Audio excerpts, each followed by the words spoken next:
नमस्कार, कृषि जागरण में आप सभी का स्वागत है। पावर्ड बाय स्टील इंडिया, मैं हूं आपके साथ रूबी चक्रवर्ती। बढ़ेंगे हेडलाइंस की ओर। प्रधानमंत्री नरेंद्र मोदी ने आज G20 विदेश मंत्रियों की बैठक को किया संबोधित। पूसा में आज से 3 दिवसीय कृषि विज्ञान मेले की शुरुआत कृषि मंत्री नरेंद्र सिंह तोमर ने किया शुभारंभ। केंद्र का बड़ा फैसला, सूरजमुखी तेल के आयात पर लगेगा ब्रेक। हरियाणा में 9 लाख लोगों के राशन कार्ड हुए रद्द, अब इन्हें नहीं मिलेगी फ्री राशन की सुविधा। हिमाचल में बेटियों की मदद के लिए हिमाचल प्रदेश बेटी अनमोल योजना की शुरुआत। कांगड़ा कृषि विश्वविद्यालय के vice chancellor professor H.K. Chaudhary का बयान, कहा ड्रोन का सबसे बड़ा उपभोक्ता बनेगा कृषि क्षेत्र। पशुओं के लिए आया खास गैजेट, लोकेशन तक मिलेगी जानकारी। पंजाब के किसान 13 मार्च को फिर दिल्ली में करेंगे विरोध प्रदर्शन। मिलेट्स फसलों को बढ़ावा देने के लिए विशेष पहल, छत्तीसगढ़ सरकार MSP पर खरीद रही मोटा अनाज। जर्मनी में जैविक खेती में गिरावट। लोगों के लिए खुशखबरी, होली से पहले 50 रुपए सस्ती हुई मसूर दाल। MBA पास शख्स ने लैब के अंदर शुरू की खास मशरूम की खेती, 3 लाख रुपए किलो है कीमत। मौसम का बदला मिजाज, कई राज्यों में बारिश का अलर्ट जारी।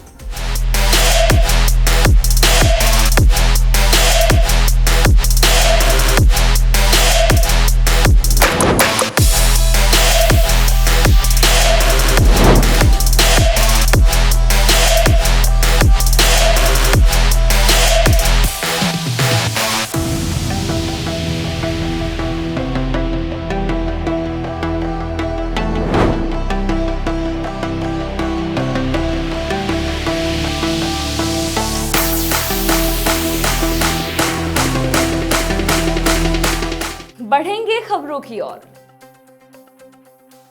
प्रधानमंत्री नरेंद्र मोदी ने G20 विदेश मंत्रियों की बैठक का संबोधन करते हुए भारत पहुंचे G20 देशों के विदेश मंत्रियों का स्वागत किया। उन्होंने कहा कि ये बैठक एकता, एक उद्देश्य और कार्रवाई की एकता की जरूरतों को बल देता है। मुझे उम्मीद है कि आज की आपकी बैठक आम और ठोस उद्देश्य को प्राप्त करने के लिए एक साथ आने की भावना को दर्शाएंगी। G20 विदेश मंत्रियों की बैठक को संबोधित करते हुए प्रधानमंत्री ने कहा है कि भारत ग्लोबल साउथ की आवाज है। G20 विदेश मंत्रियों की बैठक की शुरुआत करने से पहले तुर्की और सीरिया में हाल ही में आए भूकंपों में जान गंवाने वाले लोगों के लिए 1 मिनट का मौन रखा गया। बता दें कि G20 के विदेश मंत्रियों की बैठक आज दिल्ली में हो रही है। बैठक से पहले भारत के विदेश मंत्री डॉक्टर एस जयशंकर ने जर्मनी के विदेश मंत्री एनालिना बेयरबॉक की अगवानी की। वे बैठक में हिस्सा लेने नई दिल्ली पहुंची है। गुरुवार यानी कि आज बैठक में शामिल होने के लिए सऊदी अरब, चीन, इंडोनेशिया, स्पेन और क्रोएशिया के विदेश मंत्री भारत पहुंचे हैं। वे G20 देशों के विदेश मंत्रियों की बैठक को संबोधित करते हुए प्रधानमंत्री नरेंद्र मोदी ने कहा है कि हम सभी को ये स्वीकार करना चाहिए कि बहुपक्षवाद आज संकट में है। द्वितीय विश्व युद्ध के बाद बनाई गई वैश्विक शासन की वास्तविकता 2 कार्यों को पूरा करने के लिए थी। हर साल भारतीय कृषि अनुसंधान संस्थान पूसा यानी कि ICAR और भारतीय कृषि अनुसंधान परिषद IARI द्वारा कृषि विज्ञान मेले का आयोजन किया जाता है, जिसका इंतजार देश भर के किसानों को रहता है। ऐसे में इस 3 दिवसीय मेले की शुरुआत आज गुरुवार 2 मार्च से हो गई है। इस मेले का उद्घाटन केंद्रीय मंत्री किसान कल्याण मंत्री नरेंद्र सिंह तोमर ने किया है। इस बार पूसा कृषि विज्ञान मेला मुख्य रूप से श्री अन्न यानी कि मोटे अनाजों द्वारा पोषण, खाद्यान्न एवं पर्यावरण सुरक्षा थीम पर आधारित है। मेले में गेहूं, सरसों, चना, सब्जियों, फूलों और फलों की महत्वपूर्ण किस्मों का जीवंत प्रदर्शन किया जाएगा। किसानों और उपभोक्ताओं के लाभ के लिए मेले का लाइव ब्रेकफास्ट होगा। वही किसानों, उद्यमियों, इनपुट एजेंसियों के स्टॉल भी होंगे। वही किसान परामर्श स्टॉल किसानों की समस्याओं के समाधान में मदद करेंगे। संस्थान द्वारा किसानों को प्रोत्साहित करने के लिए पुरस्कार भी प्रदान किए जाएंगे। इस दौरान किसान सम्मेलन किसानों के बीच आपस में जानकारी आदान प्रदान करने की सुविधा प्रदान करेगा। वही 3 दिवसीय आयोजन के दौरान मेले में हजारों किसान शामिल होंगे। सरकार ने TRQ के तहत कच्चे सूरजमुखी तेल का आयात 1 अप्रैल से रोकने का बुधवार को फैसला किया है। वो TRQ आयात की इस मात्रा का कोटा होता है जो भारत में एक निश्चित या शून्य शुल्क पर आता है। एक बार यह कोटा पूरा होने के बाद अतिरिक्त आयात पर सामान्य दर से शुल्क लगता है। विदेश व्यापार महानिदेशालय ने एक सार्वजनिक नोटिस में कहा है कि TRQ के तहत कच्चे सूरजमुखी तेल के आयात की अंतिम तारीख को संशोधित कर दिया गया है। वो 31 मार्च 2023 तक इसको जारी किया गया है। इसके बाद TRQ की अनुमति नहीं होगी। इसके पहले जनवरी में कच्चे सोयाबीन तेल के आयात के मामले में भी सरकार ने इसी तरह का फैसला किया था। फ्री राशन की सुविधा प्राप्त करने वाले देश के ग्रामीण लोगों के लिए राशन से जुड़ी एक बड़ी अपडेट जारी की गई है। दरअसल केंद्र सरकार फ्री राशन योजना के तहत हर महीने मुफ्त राशन की सुविधा उपलब्ध करवाती है। सरकार की इस योजना में विभिन्न राज्य की सरकार भी अपने स्तर पर योगदान देती रहती है। इसी संदर्भ में अब हरियाणा सरकार ने राशन कार्ड लाभार्थियों के लिए अहम कदम उठाया है। आपकी जानकारी के लिए बता दें कि हरियाणा सरकार ने राज्य में लगभग 80% अपनी घोषणाओं को पूरा कर दिया है, जो सरकार ने अपने पिछले साल के बजट के दौरान नहीं की थी। और वही अब सरकार ने इस साल के बजट यानी अप्रैल 2023 के बजट को लेकर जारी की घोषणाओं पर काम करना भी शुरू कर दिया है, जिसमें सबसे पहले सरकार ने राशन कार्ड पर कार्य किया है। हरियाणा सरकार ने राज्य में गरीब और राशन कार्ड धारकों को सही तरीके से लाभ पहुंचाने के लिए अब तक राज्य में 9 लाख फर्जी राशन कार्ड को रद्द कर दिया है, ताकि जरूरतमंद लोगों को फ्री राशन की सुविधा का पूरा लाभ प्राप्त हो सके। वही हिमाचल सरकार ने प्रदेश की बेटियों के लिए हिमाचल प्रदेश बेटी है अनमोल योजना की शुरुआत की है। योजना के अंतर्गत हिमाचल प्रदेश की बेटियों को उनकी पढ़ाई के लिए आर्थिक सहायता प्रदान की जाएगी। इस योजना के माध्यम से गरीबी रेखा से नीचे जीवन यापन करने वाले परिवारों की प्रत्येक बेटी के हिसाब से 12,000 रुपए की राशि का प्रावधान किया गया है। इस योजना का फायदा एक परिवार की केवल 2 बेटियां ही उठा सकती है। योजना की शुरुआत राज्य में जेंडर इक्वेलिटी सुधार करने के लिए और लड़कियों को आत्मनिर्भर बनाने के उद्देश्य से की गई है। इस योजना के तहत बेटी को दी गई धनराशि उसकी 18 वर्ष की आयु पूरी होने के बाद बैंक के खातों से निकाली जा सकती है। इस योजना के अंतर्गत बेटी का जन्म होने पर हिमाचल प्रदेश सरकार 10,000 रुपए की छात्रवृत्ति पोस्ट ऑफिस या फिर बेटी के बैंक खातों में जमा करेगी। इसके बाद पहली से लेकर 12वीं कक्षा तक 300 रुपए से लेकर 12,000 रुपए तक की आर्थिक सहायता, किताबें और यूनिफॉर्म खरीदने के लिए राशि दी जाएगी। कृषि विश्वविद्यालय के कुलपति प्रोफेसर HK चौधरी ने कहा है कि खेती में प्रदर्शन और उपयोग के लिए 3 ड्रोन का अधिग्रहण किया गया है। कुलपति ने आगे बताया कि भारतीय कृषि अनुसंधान परिषद के कृषि प्रौद्योगिकी फंड मिलने के बाद विश्वविद्यालय ने हाल ही में ड्रोन खरीदने का बीड़ा उठाया है। कृषि ड्रोन परियोजना के तहत पूरे हिमाचल में पालमपुर 8 कृषि विज्ञान केंद्र, 13 अनुसंधान स्टेशनों और किसानों के खेतों में प्रदर्शन के लिए 3 ड्रोन खरीदे गए हैं। कहा है कि ड्रोन तकनीक कृषि में बहुत तेज गति से उभर रही है। कृषि क्षेत्र के अगले 5 वर्षों में दुनिया में ड्रोन का दूसरा सबसे बड़ा उपयोगकर्ता होने की संभावना है। उन्होंने आगे कहा कि कृषि में ड्रोन प्रौद्योगिकी के उपयोग से मिट्टी और क्षेत्र विश्लेषण, कीट और रोग नियंत्रण, पोषक तत्वों के आदि के लिए फसल निगरानी और फसल छिड़काव में समय कम करने और दक्षता बढ़ाने में मदद मिल सकती है। अगर आप भी अपने पशुओं को लेकर हमेशा चिंता में रहते हैं तो ये गैजेट आपके लिए किसी वरदान से कम नहीं है। दरअसल वैज्ञानिकों ने काउ मॉनिटर सिस्टम नामक गैजेट को तैयार किया है, जिसमें पशुओं की हर एक जानकारी बताई जाएगी। आपकी जानकारी के लिए बता दें कि वैज्ञानिकों द्वारा तैयार किया गया ये बेहतरीन पशु गैजेट काउ मॉनिटर सिस्टम है, जिसे भारतीय डेयरी मशीनरी कंपनी यानी कि IDMC ने मंजूरी भी दे दी है।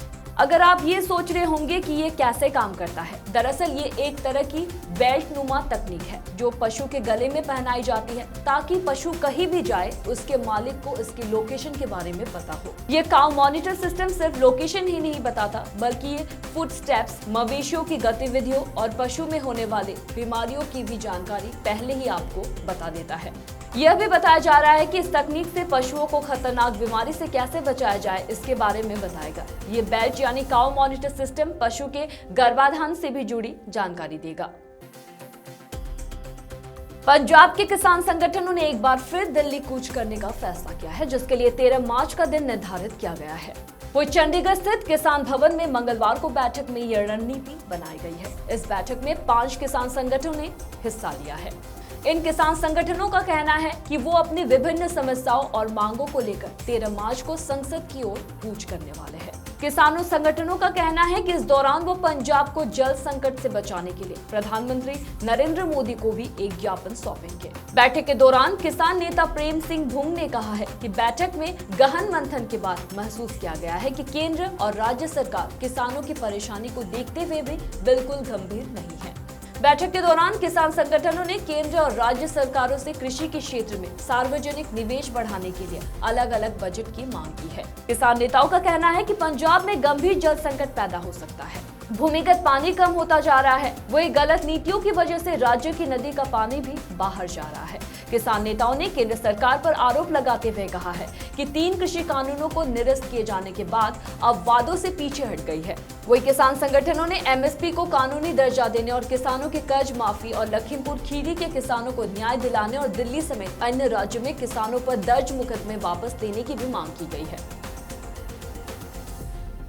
केंद्र सरकार के साथ ही राज्य सरकार भी मिलेट्स यानी मोटे अनाज को बढ़ावा देने का काम कर रही है। इसी कड़ी में छत्तीसगढ़ के भूपेश बघेल सरकार ने भी मिलेट्स फसलों को बढ़ावा देने के लिए विशेष पहल की शुरुआत की है। दरअसल छत्तीसगढ़ में कोदो, कुटकी और रागी की फसलों को बढ़ावा देने के लिए इनके समर्थन मूल्य पर खरीदी की जा रही है। छत्तीसगढ़ जनसंपर्क विभाग की ओर से आधिकारिक वेबसाइट पर मिली जानकारी के मुताबिक राज्य में अब तक 11 करोड़ 94 लाख रुपए मूल्य की 38,686 क्विंटल कोदो, कुटकी और रागी की खरीदी हो चुकी है।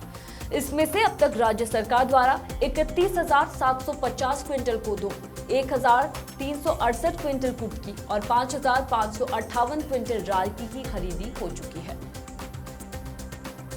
वही जर्मनी में जैविक खेती में काफी गिरावट देखी जा रही है। वही जर्मनी ने 2022 में 6,100 खेतों से कुल 3.8 मिलियन टन सब्जियों की कटाई की थी।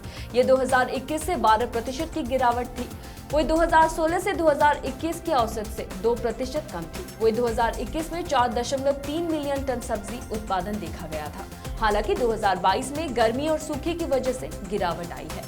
वही 2021 की तुलना में कुल सब्जी की खेती के क्षेत्र में 4% और 1,26,000 से भी अधिक हेक्टेयर की गिरावट आई है। वही बुधवार को मसूर 50 रुपए और तुअर के भाव में 100 रुपए प्रति क्विंटल की कमी हुई है। इससे दलहन खरीदने आए दुकानदार खुश हो गए। वही आम जनता का कहना है कि होली से पहले दाल की कीमतों में गिरावट आने से महंगाई पर ब्रेक लगा है। इसी तरह सियाजगंज किराना बाजार में बुधवार को शक्कर में ग्राहकी मंगलवार की तुलना में बढ़िया रही। वही कारोबारी सूत्रों के मुताबिक शक्कर में 4 गाड़ी की आवक हुई है। उत्तर प्रदेश के इटावा जनपद के विकासखंड महेवा में एक शख्स ने कमाल कर दिखाया है। यहाँ के राहतपुर गांव के युवक गौरव कश्यप ने बी फार्मा और MBA की पढ़ाई करने के बाद प्राइवेट कंपनी में जॉब की और मार्केटिंग का भी काम किया। लेकिन कोविड-19 काल के दौरान लॉकडाउन लगा तो उनकी नौकरी चली गई। इसके बाद उन्होंने YouTube के जरिए एक ऐसे मशरूम की खेती शुरू की जिसकी मेडिकल लाइन में काफी अधिक मांग है। वही कहा जा रहा है कि इस मशरूम को PM मोदी भी खाना पसंद करते हैं। देश भर में बदलते मौसम ने एक बार फिर से अपना रंग बदलना शुरू कर दिया है। मार्च महीने की शुरुआत ही दिल्ली NCR सहित उत्तर प्रदेश में हल्की बारिश और बूंदाबांदी से हुई, जिसके बाद मौसम सुहाना हो गया है।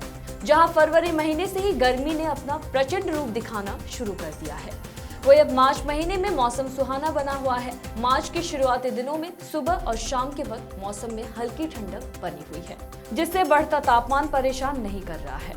हालांकि दिन ढलने के साथ ही कड़ी धूप में बाहर निकलने लोगों के लिए मुश्किल हो रहा है। मौसम विभाग ने मार्च महीने की शुरुआत होते ही देश के कई राज्यों में गर्मी का अलर्ट जारी किया है। होली तक प्रचंड गर्मी से लोगों को राहत मिलती रहेगी, लेकिन होली के ठीक बाद मौसम में गर्माहट बढ़ जाएगी और न्यूनतम और अधिकतम तापमान में बढ़ोतरी देखने को मिलेगी। वही मौसम विशेषज्ञ के मुताबिक पश्चिमी विक्षोभ 4 मार्च तक पश्चिमी हिमालय तक पहुंच सकता है, जिससे कई इलाकों में हल्की बारिश देखने को मिलेगी। वही राजधानी दिल्ली में आज दिन के समय आसमान में आंशिक रूप से बादल छाए रहेंगे और बहुत हल्की बारिश या बूंदाबांदी होने की भी संभावना जताई गई है। वही आज गुरुवार को उत्तर पश्चिमी उत्तर प्रदेश और पंजाब के उत्तरी भागों में 1-2 स्थानों पर गरज के साथ बौछार पड़ने के आसार जताए गए हैं। इसके साथ ही अगले 48 घंटे के दौरान उत्तर पश्चिमी भारत में न्यूनतम तापमान में 2 से 3 डिग्री की गिरावट दर्ज की जा सकती है।